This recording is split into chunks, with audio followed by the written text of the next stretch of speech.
माननीय आमदार आमशादादा पाडवी यांच्या हस्ते अक्कलकुवा येथे ॲम्ब्युलन्सचे वितरण।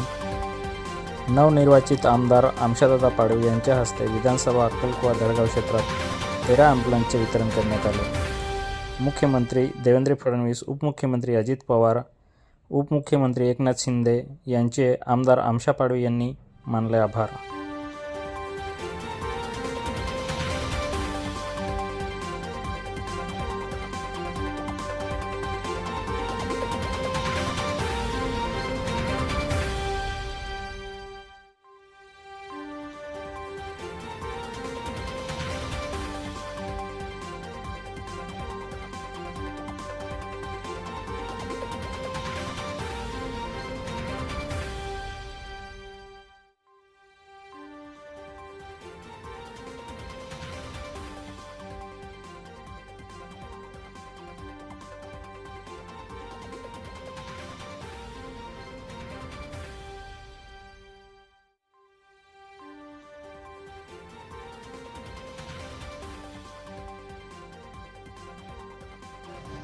एकनाथराव शिंदे साहेब, देवेंद्र फडणवीस साहेब आणि अजितदादा पवार या तिघांच्या मी अभिनंदन करतो का जेणेकरून आमच्या अतिदुर्गम भागामध्ये आज आम्हाला रुग्णवाहिका दिल्या आणि म्हणून नंदुरबार जिल्ह्यामध्ये 32 होते, त्याच्यामध्ये दळगाव अक्कलकुवामध्ये 13 रुग्णवाहिन्या दिल्या आहेत आणि त्याच्या आज आम्ही उद्घाटन केलं आहे।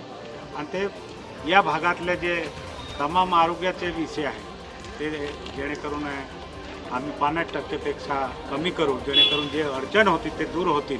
आणि अजून या महाराष्ट्र सरकारला आम्ही जिथे जिथे जे त्रुटी असेल ते सुद्धा मागणी करून आणू आणि आरोग्याचे चांगले